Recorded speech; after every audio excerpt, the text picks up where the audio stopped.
मित्रों, नमस्कार। आज के इस व्याख्यान में पुनः आप सभी का हार्दिक स्वागत है। मैं प्रोफेसर अनुपम शर्मा, अध्यक्ष राजनीति विज्ञान एवं मानवाधिकार विभाग, इंदिरा गांधी राष्ट्रीय जनजातीय केंद्रीय विश्वविद्यालय से संबद्ध हूँ। मित्रों, आज की हमारी चर्चा का विषय है नीति निष्पादन, पॉलिसी एग्जीक्यूशन। इससे पूर्व के व्याख्यानों में मैंने नीति, सार्वजनिक नीति का अर्थ, उनकी परिभाषाएं, प्रकृति, प्रकार तथा किस प्रकार से नीतियों का निर्माण किया जाता है, किन किन अंगों की भूमिका उसमें होती है, उसकी विस्तृत रूप से चर्चा की है। अब इस व्याख्यान में जो सार्वजनिक नीति का अगला और महत्वपूर्ण कदम है या उसका स्टेप है, वह है नीतियों का निष्पादन। क्योंकि किसी भी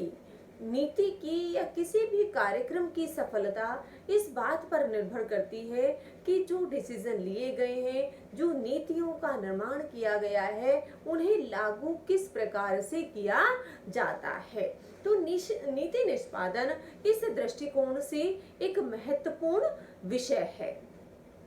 जो सार्वजनिक नीतियां हैं, जो सार्वजनिक नीतियां, वे नीतियां जो सरकार के द्वारा जनता के हित के लिए बनाई जाती हैं, लोगों का कल्याण के लिए बनाई जाती हैं, तो उन्हें हम सार्वजनिक नीतियों के नाम से जानते हैं। सार्वजनिक नीतियों के निर्माण की प्रक्रिया एक जटिल प्रक्रिया होती है, जो गत्यात्मकता लिए हुए होती है और लक्ष्य आधारित होती है, जो एक निरंतर चलती है और भविष्योन्मुखी होती है। उसमें जो उद्देश्य हैं, लक्ष्य हैं, वो भविष्य को दृष्टिगत रखते हुए निर्धारित किए जाते हैं। तो इस प्रकार से जो विभिन्न राजनीतिक व्यवस्थाएं हैं, उनमें सरकारों के द्वारा नीतियों का निर्माण किया जाता है। नीतियों के क्रियान्वयन के लिए, जैसे कि सरकार के हम 3 अंगों के रूप में जानते हैं कि व्यवस्थापिका के द्वारा मुख्य रूप से नीतियों का निर्माण किया जाता है, कार्यपालिका का जो है वो नीतियों के क्रियान्वयन के लिए उत्तरदायी है और न्यायपालिका के द्वारा न्याय सुनिश्चित किया जाता है। इसी प्रकार से जब नीतियों के निष्पादन की बात आती है, तो उसमें जो महत्वपूर्ण भूमिका होती है वो कार्यपालिका की होती है और उसी के द्वारा नीतियों का निष्पादन किया जाता है। नीतियों के निष्पादन से की प्रक्रिया जब आरंभ होती है, तो उसको विभिन्न चरण हम कह सकते हैं, या वो स्टेप बाय स्टेप होती है। वो जो स्टेप्स हैं, वो जो चरण हैं, वो किस प्रकार से नीतियां के क्रियान्वयन में अपना स्थान रखते हैं। पहली चीज है कि जब व्यवस्थापिका के द्वारा नीति का निर्माण कर दिया जाता है, वो है प्रक्रिया पूरी हो जाती है, तो जब उसका क्रियान्वयन आरंभ होता है, तो जो व्यवस्थापिका के द्वारा नीति से संबंधित फाइनल दस्तावेज के रूप में, नीति के रूप में सामने आते हैं, तो उनका गहन अध्ययन किया जाता है। अर्थात किस प्रकार से जो नीति है उसके लक्ष्य के, किन लक्ष्यों की प्राप्ति हेतु किस प्रकार से उसको प्राप्त किया जाएगा, इसके लिए जो नीति का स्वरूप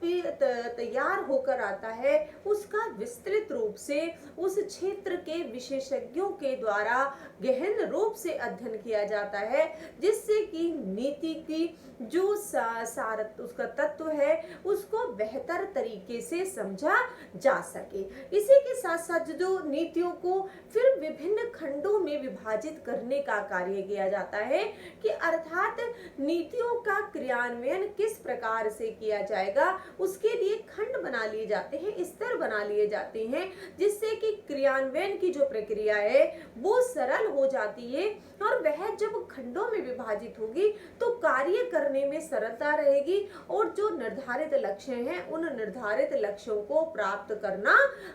सरल हो जाएगा। तो इस दृष्टिकोण से जो नीतियों के लिए को खंडों में विभाजित कर लिया जाता है, उसी खंडों के विभाजन के साथ साथ जो लक्षित समूह होता है, उस लक्षित समूह का भी निर्धारण कर लिया जाता है, और जो हमारे उनके पास में उपलब्ध संसाधन होते हैं, उन संसाधनों का विश्लेषण एवं निर्धारण भी कर लिया जाता है। अर्थात किस समाज समाज के किस वर्ग के लिए उस नीति का निर्माण किया गया है, तो उस लक्षित समूह को पहले तो निर्धारित कर लेना, फिर जो उपलब्ध संसाधन है उनका सुनिश्चितकरण कर लेना, उनका ये देख लेना कि किस प्रकार से उनका प्रयोग किया जाएगा। तो इस प्रकार की जो भूमिका है उसमें निर्धारण भी इसी स्तर पर कर लिया जाता है, जिससे कि जो लक्षित समूह रखा गया है उसको वास्तविक लाभ उसका मिल सके। इसी के साथ साथ जो प्रभावित होने वाले लोग हैं या जो क्षेत्र हैं उनसे संबंधित आंकड़े उपलब्ध करा लिए जाते हैं, ये आंकड़े एकत्रित कर लिए जाते हैं। क्योंकि जब नीतियों का निर्माण किया जाता है तो यद्यपि उस समय पर भी जो उपलब्ध आंकड़े होते हैं उनका विश्लेषण करते हुए लक्षित समूह को दृष्टिगत रखते हुए ही नीतियों का निर्माण किया जाता है। तो उसी संदर्भ में जब नीतियों का क्रियान्वयन किया जाता है तो जो प्रभावित होने वाला हमारा लक्षित समूह है या वह विशेष क्षेत्र है जिसके लिए नीतियों का निर्माण किया गया है, तो उससे संबंधित जो भी आंकड़े हैं उन आंकड़ों को एकत्रित करते हुए उन विश्लेषण के आधार पर ही नीतियों का क्रियान्वयन किया जाता है। क्योंकि जब तक ये अगर हम इसे कहें कि जो प्रारंभिक एक्सरसाइज है या जो उसकी पूर्व क्रिया है, उस पूर्व क्रिया को कर लेने के पश्चात जो क्रियान्वयन जब फील्ड में किया जाएगा, जब क्षेत्र में किया जाएगा, तो निश्चित रूप से जो उसकी सारगर्भिता है वो बढ़ जाती है। तो इन संदर्भों में लक्षित समूह का, लक्षित क्षेत्रों से संबंधित आंकड़ों का एकत्रितकरण कर लिया जाता है। इससे संबंधित जो निष्पादन से संबंधित एजेंसियां हैं, इकाइयां हैं, उनका भी निर्धारण कर लिया जाता है कि कौन कौन सी इकाइयां इसमें संलग्न रहेंगी और उनके लिए नीति के लिए किस प्रकार से जो मानक हैं, जो मानदंड हैं, उनको भी निर्धारित कर लिया जाता है कि नीतियों के निष्पादन में जो मानक लिए जाएंगे उनको किस प्रकार से व्यवहार में प्रयोग किया जाएगा। तो इसका जो कार्य है वह नीतियों की जो निष्पादन से संबंधित एजेंसियां हैं, इकाइयां हैं, उसको निर्धारित करने के पश्चात कर लिया जाता है। तो इस प्रकार से जो ये स्टेप्स हैं, ये वो स्टेप्स हैं जो कि नीतियों के क्रियान्वयन के लिए अपनाए जाते हैं। किसी भी प्रकार की शासन व्यवस्था हो, उन सभी शासन व्यवस्थाओं में इन क्रियाओं को अपनाया या इन स्टेप्स को अपनाया जाता है। अब जो नेक्स्ट स्टेप है या हम नेक्स्ट इसमें जो एजेंसी की भूमिका कहें वह आती है कि किस प्रकार से किस भूमिका, किस अंग के द्वारा, किस संगठन के द्वारा नीतियों के क्रियान्वयन में अपनी सहभागिता सुनिश्चित की जाती है। कार्यपालिका का प्रमुख कार्य नीतियों का क्रियान्वयन है। कार्यपालिका में भी विशेष रूप से जो प्रशासनिक तंत्र होता है उसकी भूमिका महत्वपूर्ण होती है। प्रशासनिक तंत्र के द्वारा जो स्थायी कार्यपालिका है, स्थायी कार्यपालिका के द्वारा नीतियों का क्षेत्र में क्रियान्वयन किया जाता है, उनका संपादन किया जाता है। तो इस दृष्टिकोण से जो स्थायी कार्यपालिका है वो महत्वपूर्ण हो जाती है, परंतु उसके साथ साथ जो राजनीतिक कार्यपालिका है वो नियंत्रण मॉनिटरिंग के माध्यम से लगातार उस पर अपनी निगरानी बनाए रखती है कि किस प्रकार से नीतियों का निष्पादन किया जा रहा है। क्योंकि जब हमने देखा था कि नीतियों के निष्पादन की जब प्रक्रिया आरंभ होती है, जब उसका प्रपोजल सबमिट होता है, उसके पहले जो तैयारी की जाती है वो भी कार्यपालिका के द्वारा की जाती है। तो कार्यपालिका इस दृष्टिकोण से वहां पर सूचनाओं के माध्यम से, नीतियों के माध्यम से वो सशक्त होती है, उसके पास जानकारी होती है, आंकड़े होते हैं, तो उनके माध्यम से उसे सारा इसमें समस्त जानकारी रहती है। तो इसी प्रकार जब नीतियों का निष्पादन किया जाता है तो राजनीतिक कार्यपालिका की जो भूमिका होती है वो उसमें महत्वपूर्ण हो जाती है, क्योंकि उसके जो हम कहें जो उत्तरदायित्व है वो उसका अधिक होता है और उसी के द्वारा निगरानी और मूल्यांकन का कार्य किया जाता है। इसी में जो महत्वपूर्ण भूमिका है वह है व्यवस्थापिका की भी। यद्यपि व्यवस्थापिका का कार्य नीति निर्माण से संबंधित होता है, जो भी नीतियों का निर्माण किया जाता है वो व्यवस्थापिका के द्वारा किया जाता है और उसके लिए वो उत्तरदायी होती है। परंतु इसके साथ साथ नीतियों के क्रियान्वयन में भी व्यवस्थापिका की भूमिका अप्रत्यक्ष रूप से पाई जाती है। अप्रत्यक्ष रूप से इस प्रकार से क्योंकि अंतोगत्वा जो पीपल्स रिप्रेजेंटेटिव होते हैं, जो पार्लियामेंटेरियंस होते हैं, वही जनता के प्रति उत्तरदायी होते हैं। तो जनता के प्रति जब ये उत्तरदायी होते हैं तो किसी भी नीति की सफलता या असफलता का जो क्रेडिट है वो इन्हीं जनता के प्रतिनिधियों को जाता है। तो जब ये जनता के प्रतिनिधियों को जाता है तो उनकी भूमिका यहाँ पर महत्वपूर्ण हो जाती है कि सफलता असफलता दोनों ही जो पीपल्स रिप्रेजेंटेटिव है उनके ऊपर निर्भर करती है। तो इस दृष्टिकोण से जो व्यवस्थापिका की भूमिका है वो भी महत्वपूर्ण है। वो जो नीतियों का निर्माण है उनको तो करती ही है, उनका कार्य तो उसके द्वारा किया ही जाता है, लेकिन अप्रत्यक्ष रूप से नीतियों के क्रियान्वयन में भी अपनी यह सक्रिय भूमिका का निर्वाह करती रहती है। न्यायपालिका का यद्यपि काम न्याय सुनिश्चित करना है, सभी लोगों को न्याय प्रदान करना है, इसके साथ साथ न्यायपालिका के द्वारा भी इस क्षेत्र में यह स्पष्ट रूप से एक तरीके से अगर हम कहें कि सरकार के द्वारा जो भी नीतियों का निर्माण किया जाता है उनके अगर स्पष्टता को लेकर किसी भी प्रकार के भ्रम की स्थिति है या कहीं व्याख्या की आवश्यकता होती है तो वह न्यायपालिका के द्वारा ही किया जाता है, क्योंकि न्यायपालिका जहां पर संविधान की संरक्षक होती है तो वहीं वह यह भी निरंतर वॉच करती रहती है, निगरानी बनाए रखती है कि सरकार के द्वारा जो नीतियां बनाई जाएं वो नीतियां इस प्रकार की हों कि वो संविधान से तारतम्य बैठाती हों, उसके साथ संगतता लिए हुए हों और उन्हीं लक्ष्यों की प्राप्ति को आगे बढ़ाती हों। तो इस प्रकार की स्थिति को देखने के लिए कि किसी भी प्रकार का जो अंतर है वो उसमें ना आए, कहीं पर मौलिक अधिकारों के टकराव की स्थिति न हो, तो न्यायपालिका इस पर भी अपनी निगरानी रखती है। और इसी के साथ जो सबसे महत्वपूर्ण है कि अगर नीतियों के दस्तावेज से संबंधित किसी भी प्रकार की तकनीकी शब्दावली की व्याख्या की आवश्यकता होती है या और स्पष्टता की मांग जनता के द्वारा की जाती है तो उसका कार्य भी न्यायपालिका के द्वारा ही किया जाता है। तो इस प्रकार से जहां पर नीतियों के निर्माण में सभी अंगों की भूमिका होती है, जहां पर वो एक दूसरे के ऊपर निर्भर करते हैं, वहीं पर ये नीतियों के क्रियान्वयन में भी जो सारे अंग मिलकर कार्य करते हैं, प्रत्यक्ष एवं अप्रत्यक्ष रूप से उनकी भूमिका होती है। और अगर वर्तमान संदर्भों की हम बात करें तो इन संदर्भों में जनता की भूमिका भी नीतियों के क्रियान्वयन में महत्वपूर्ण होती जा रही है, क्योंकि लोकतांत्रिक व्यवस्थाओं में जब सरकारों के द्वारा विकास के लिए बहुत सारी नीतियों का निर्माण किया जा रहा था, बहुत सारे विकास के लक्ष्य निर्धारित किए गए थे जो नीतियों के माध्यम से जिन्हें प्राप्त किया जाना था, परंतु व्यवहार में देखा जा रहा था कि जो नीतियां बनाई गई थी, जिन विकासात्मक नीतियों का निर्माण किया गया था, वो अपने लक्ष्य से दूर थी या जो अपेक्षित लक्ष्य थे वो प्राप्त नहीं हो पा रहे थे। तो इस दृष्टिकोण से जब इस बात पर प्रकाश डाला गया या विश्लेषण किया गया तो यह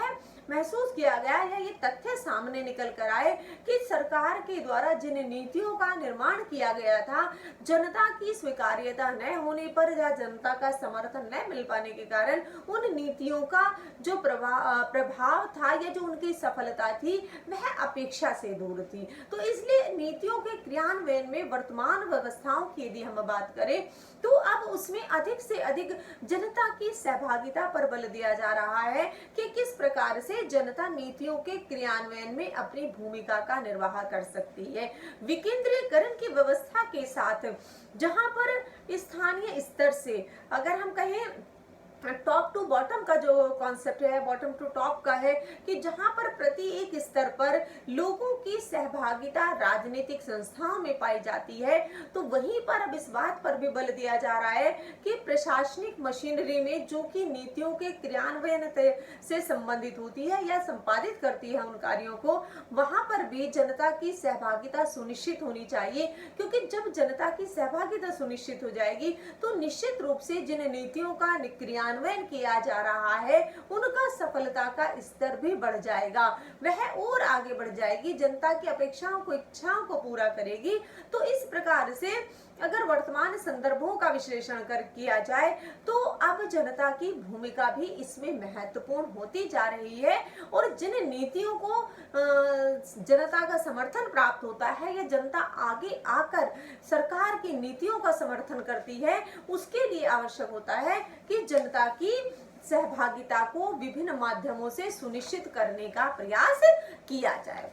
नीतियों के निष्पादन के लिए किस प्रकार के प्रक्रिया को अपना जाए, किस चीजों की महत्वपूर्ण आवश्यकता होती है। महत्वपूर्ण चीज जो इसमें है वह है प्रतिबद्धता। जो प्रशासनिक ढांचा इन नीतियों की निष्पादन के लिए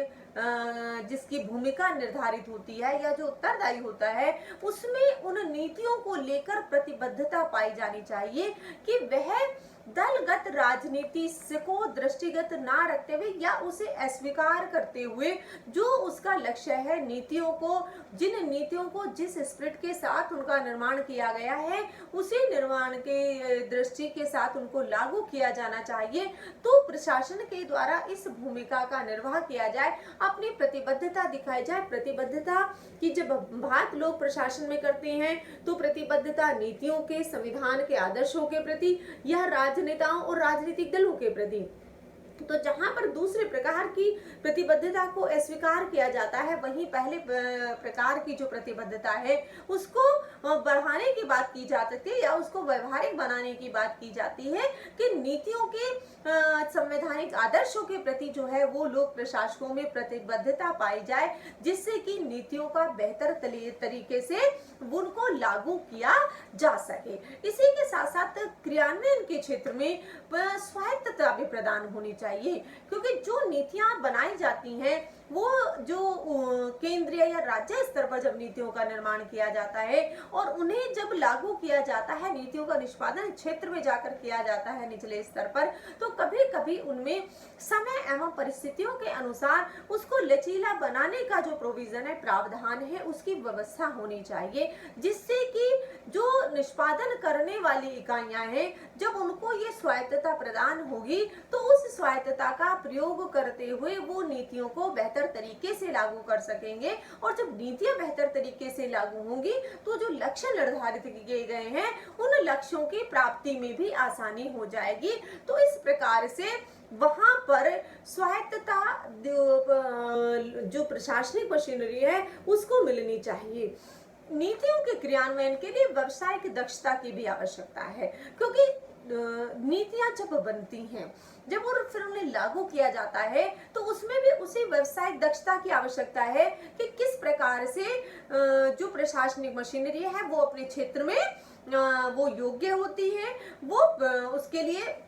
जहां पर कुशलता पर के आधार पर उसका चयन किया जाता है वहीं पर वह उस क्षेत्र में भी दक्ष हो जिसमें कि उसे नीतियों का संपादन करना है। और ये दक्षता उनके जो उनकी योग्यता है उसके साथ साथ और उन्हें जो प्रशिक्षण भी प्रदान किया जाता है या समय समय पर जो विभागीय प्रशिक्षण भी उन्हें मिलता है उसके माध्यम से, अपने अनुभव के माध्यम से जो व्यावसायिक दक्षता उनमें आती है उसका प्रयोग भी नीतियों के संपादन में किया जाना चाहिए। क्योंकि जब इस दक्षता के साथ नीतियों का निष्पादन किया जाएगा तो निश्चित रूप से उन नीतियों की जो सफलता का स्तर है उसमें वृद्धि होगी और अंतोगत्वा जो जनता है जिसके लिए नीतियों का निर्माण किया जा रहा है, जिस लक्षित समूह के लिए नीतियों का निर्माण किया जा रहा है, वह लक्ष्य समूह अंतिम रूप से उससे लाभान्वित होगा।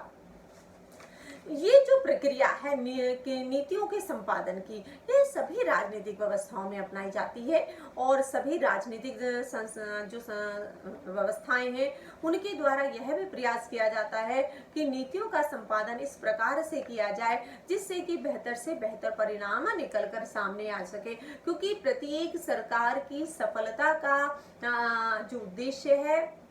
या उसका जो आधार है वो यही नीतियां होती हैं जो जनता के मध्य जाकर जब नीतियों का लागू किया जाता है तो सरकार को आधार प्रदान करती हैं, उसकी विश्वसनीयता को बढ़ाती हैं, लोगों का विश्वास बढ़ाती हैं। तो इस प्रकार से जो नीतियों का निर्माण किया जाता है वो इस दृष्टिकोण से महत्वपूर्ण हो जाता है। परंतु नीतियों का क्रियान्वयन, उनका निष्पादन उतना सरल कार्य भी नहीं है, क्योंकि जो समस्याएं, जो चुनौतियां, जो कठिनाइयां इसमें आती हैं, वो उन नीतियों के संपादन के लिए एक बड़ी चुनौती के रूप में उभर कर सामने आती हैं। क्योंकि जो नीतियों का निर्माण किया जाता है, जब लागू उन्हें किया जाता है, तो दूसरी मशीनरी होती है जिसके द्वारा नीतियों का निर्माण किया गया, जिसके द्वारा लागू किया जाएगा, और जनता के मध्य उन्हें लागू कराना है, जनता उनका लक्षित समूह है, तो एक चुनौती निरंतर बनी रहती है। जो सबसे पहली चुनौती जिसका आभास होता है, जब नीति तैयार होकर आती है, तो उसमें जो शब्दावली होती है उसका जो प्रयोग होता है, जो विषय को दृष्टिगत रखते हुए विषय से संबंधित तकनीकी शब्दावली का प्रयोग किया जाता है, तो कभी कभी उसके एक्सप्लेनेशन में, उसकी व्याख्या में परेशानी होती है कि किस प्रकार से उसकी व्याख्या की जाए। क्योंकि अगर ये जो तकनीकी शब्दावली है वो कठिनता लिए हुए है या भिन्न भिन्न अर्थों को दर्शाती है, तो ऐसी परिस्थिति में उसकी व्याख्या में भिन्नता आ जाती है। तो ये जो तकनीकी शब्दावली है, इसका इस दृष्टिकोण से देखा जाए कि इस प्रकार के शब्दों का प्रयोग किया जाए जिसे कि जब लागू करते समय जिस मशीनरी के द्वारा उसे लागू किया जाएगा और जहां पर लागू किया जाएगा, वो जनता बहुत ज्यादा हमेशा राजनीतिक व्यवस्थाओं में जरूरी नहीं है कि वो उतनी ही शिक्षित हो, उतनी जागरूक हो या उन शब्दावलियों से परिचित हो। तो ऐसे परिस्थितियों में जो जनता के द्वारा जिस शब्दावली को बेहतर तरीके से समझा जा सके, उसका व्याख्या की जा सके, तो इस बात पर बल दिया जाना चाहिए। तो पहली समस्या जो आती है वो यही आती है। इसी के साथ साथ जो नीतियों में अस्पष्टता है, यद्यपि सरकारों के द्वारा प्रयास यही रहता है कि नीतियों में स्पष्टता हो, जिससे कि उनको लागू करने में आसानी रहे, परंतु कभी कभी नीतियों को बनाते समय जब उनको बनने के पश्चात जब लागू करने का समय आता है, तो तब उसमें जो अस्पष्टता नजर आती है वो भी एक प्रमुख बाधा होती है। विभिन्न समूहों के द्वारा या जो नीति निष्पादन से संबंधित एजेंसियां हैं, उनके द्वारा जब उसका स्पष्टीकरण किया जाता है या उसे व्याख्या की जाती है, वहां पर जब अस्पष्टता आती है तो वो भी एक प्रमुख चुनौती के रूप में रहती है कि किस प्रकार से अब इस चुनौती को, जो कि नीति बनकर आ जाती है, विभिन्न दृष्टिकोण अब उस सामने आने लगते हैं कि किस प्रकार से उस अस्पष्टता को दूर किया जाए। इसी के साथ जो सरकारों के द्वारा नीतियों का निर्माण किया जाता है, उसमें जो लक्ष्य होते हैं, नीतियां कभी कभी जो शॉर्ट टर्म के लिए बनाई जाती हैं, जो जिनके पीछे छोटे लक्ष्य, छोटे मतलब कम लक्ष्य होते हैं, जब नीति वृहत दृष्टिकोण को लेकर बनाई जाती है या वो विस्तार में होती है, तो वहां पर समस्या आती है कि समय अवधि की जो है कमी है वो देखने में आती है। सरकार के द्वारा जिस नीतियों का निर्माण किया जाता है, जब वो लंबे समय के लिए हो जाती है, लंबा समय उन्हें चाहिए होता है और सरकार के द्वारा समय कम निर्धारित किया जाता है, तो ऐसी स्थिति में व्यवहारिक समस्या आती है, व्यवहारिक कठिनाई आती है, बाधा पैदा होती है। क्योंकि जो नीतियां हैं वो बहुत सारे जो लक्ष्य हैं उनको प्राप्ति को लेकर प्रयास होती है, जो विभिन्न समय पर निर्णय लिए जाते हैं उनका समावेश उसमें होता है। तो जब नीतियों को निष्पादित किया जाता है, तो वहां पर समय का जो अभाव होता है वो एक प्रमुख बाधा होती है कि किस प्रकार से उस निश्चित अवधि में उस नीति के को निष्पादित किया जाए। क्योंकि हम जानते हैं कि जो वर्तमान संदर्भों की यदि हम बात करें, जहां राज्य का आकार बड़े हैं, राज्य की जनसंख्या अधिक है, जनसंख्या विभिन्न प्रकार के क्षेत्रों पर निवास करती है, ऐसी स्थिति में जनता विजातीयता की विशेषताएं वहां पर होती हैं। तो इन परिस्थितियों में उस समय अवधि में उस लक्ष्य को प्राप्त कर लेना भी एक कठिन कार्य होता है, या हम कहें कि नीति निष्पादन के लिए एक बड़ी चुनौती के रूप में उभर कर सामने आता है। एक जो महत्वपूर्ण और चुनौती है वह है जनता के समर्थन का अभाव। जैसा कि मैंने पहले कहा कि अब धीरे धीरे जनता का नीतियों के निर्माण में और क्रियान्वयन में उनकी सहभागिता बढ़ रही है, परंतु अभी भी यह जो सहभागिता है यह उस स्तर पर नहीं है जहां पर कि जनता का पूर्ण समर्थन नीतियों के क्रियान्वयन में इन एजेंसियों को मिल सके। नीति निर्माण में वो भूमिका निभा रही है, प्रत्यक्ष एवं अप्रत्यक्ष रूप से जनता के द्वारा भूमिका का निर्वाह किया जा रहा है, परंतु जब क्रियान्वयन की बात आती है तो इसको देखा जाता है है कि वो नीतियां जिनको जनता का समर्थन प्राप्त नहीं होता या समर्थन का अभाव पाया जाता है या जनता के द्वारा स्वीकार्यता में कमी होती है, तो ऐसी नीतियों से जो निष्कर्ष निकल कर आते हैं, जो परिणाम निकल कर आते हैं, उन परिणाम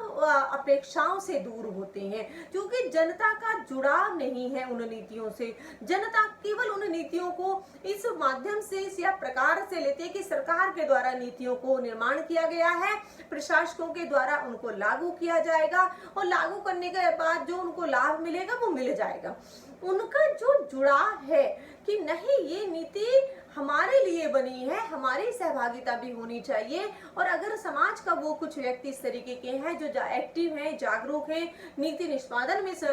भूमिका निभा सकते हैं, तो किस प्रकार से वो अपनी सोसाइटी के लिए टॉर्च बियरर का काम कर सकते हैं। यहाँ पर ये भूमिका महत्वपूर्ण हो जाती है कि जो जनता की भूमिका है वो इस प्रकार की हो कि वो नीतियों के निष्पादन में जो एजेंसियां लगी हुई हैं उनमें के साथ सहयोग समर्थन प्रदान करते हुए अपनी सक्रिय सहभागिता को सुनिश्चित करें और इस प्रकार से सरकार को अप्रत्यक्ष रूप से अपना सहयोग प्रदान करें। परंतु ये जो बाधा है, इसके लिए सरकारी स्तर पर भी प्रयास किए जाने चाहिए कि जो प्रशासनिक मशीनरी और जनता के मध्य में जो एक अंतर पाया जाता है, उस अंतर को दूर करके दोनों को पास लाने का प्रयास किया जाए। और जब यह अंतर कम हो जाएगा प्रशासनिक मशीनरी और जनता के मध्य का, तो जनता का जो समर्थन है, सहयोग है, उनकी जो सहभागिता है वो स्वयं ही नीतियों के क्रियान्वयन में मिलने लगेगी। और निश्चित रूप से जब उनका समर्थन मिलेगा तो नीति निष्पादन का जो कार्य है वो और प्रभावी तरीके से हो जाएगा, प्रशासन की भूमिका महत्वपूर्ण हो जाएगी और प्रशासन और जनता एक साथ मिलकर उन लक्ष्यों को प्राप्त करने का प्रयास करेंगे। इसी के साथ साथ जो भी नीतियां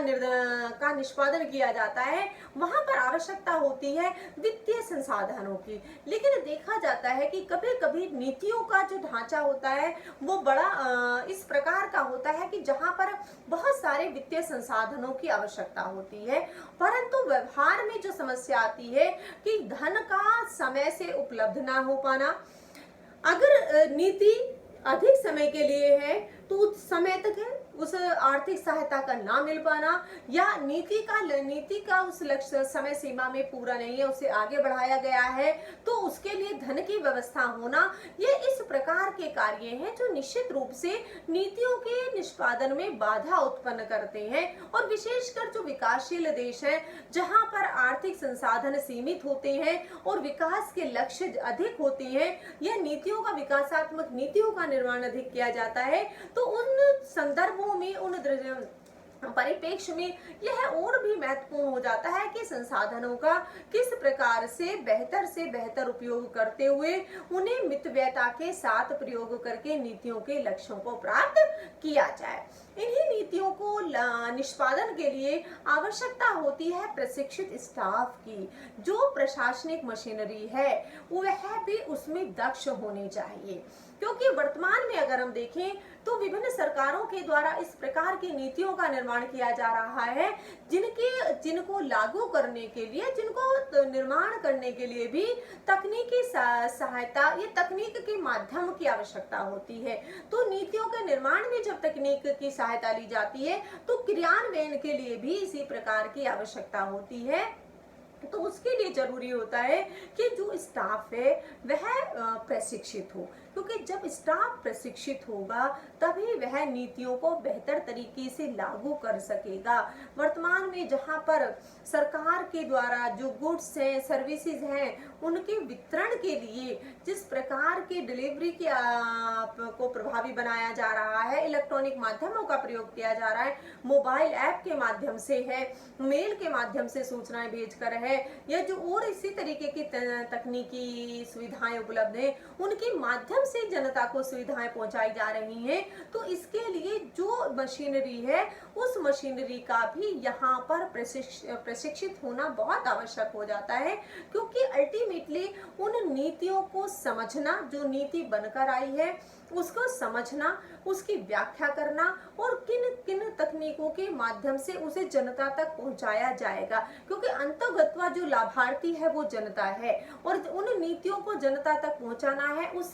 जो प्रशासनिक मशीनरी है या स्थायी कार्यपालिका का है उसके द्वारा। तो उसके द्वारा किस प्रकार से इन ई संसाधनों के माध्यम से वहां तक पहुंचाया जाए, तो उसके लिए जो समस्या है वो है प्रशिक्षित होने की, कि स्टाफ है लेकिन वो जो स्टाफ है जिसे अभी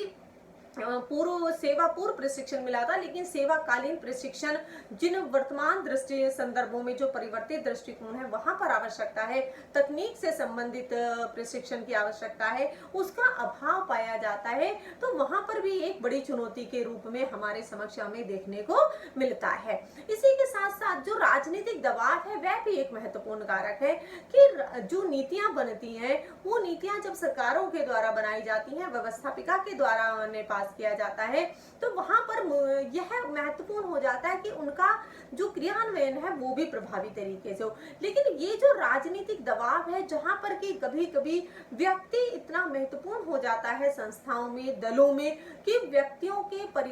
परिवर्तन के साथ साथ नीतियों के क्रियान्वयन से संबंधित दृष्टिकोणों में भी परिवर्तन आ जाता है। तो जो इस प्रकार की भावना है वो भी एक महत्वपूर्ण बाधा बनती है कि अब वहां पर वो व्यक्ति विशेष को दृष्टिगत रखते हुए किस प्रकार से नीतियों का निष्पादन किया जाए, क्योंकि परिवर्तित है दृष्टिकोण, जहां पर सत्ता है, जहां पर नेतृत्व है, उसका बदला हुआ दृष्टिकोण है। तो वह दृष्टिकोण यहाँ पर एक बाधा पैदा करता है कि जो नीतियों का निष्पादन किस प्रकार से हो रहा है। एक आवश्यकता होती है सहयोग की भावना की, क्योंकि नीति निष्पादन ऊपर से लेकर जब निचले स्तर तक आता है, स्थानीय स्तर तक आता है, तो बहुत सारे उसमें संगठन, बहुत सारे सरकार के अंग उनमें मिलकर कार्य करते हैं। तो अब उनके जो मिलने का ये कार्य है, एक साथ मिलकर कार्य करने के माध्यम से जो लक्ष्य प्राप्त किया जाना है, तो उसमें कभी-कभी सहयोग की भावना का अभाव भी देखा जाता है, कि जब सहयोग नहीं कर पाएंगे एक दूसरे को,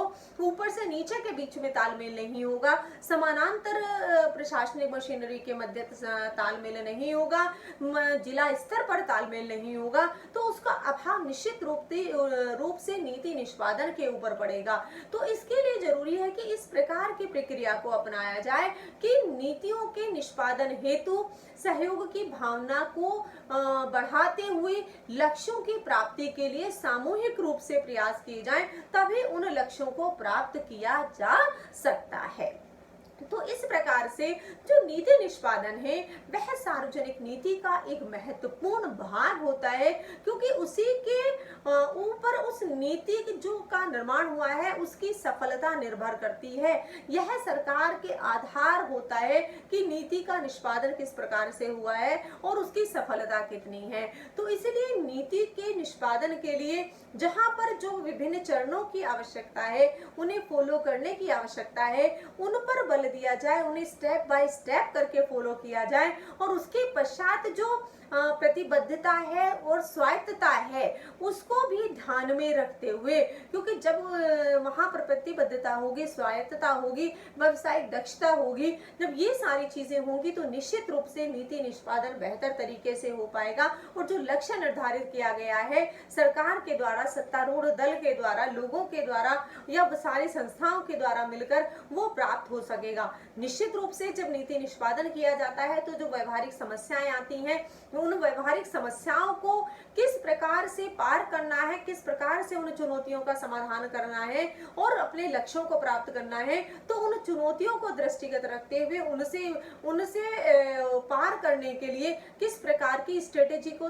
बनाया जाए, और जब स्ट्रेटेजी तैयार रहेगी तो निश्चित रूप से उनको पार करते हुए जो सामूहिक लक्ष्य है, नीति निष्पादन से संबंधित जो लक्ष्य निर्धारित किए गए हैं, क्योंकि हर नीति निर्माण के पीछे कुछ लक्ष्य, उद्देश्य, मांगे होती हैं जिनको प्राप्त करना एक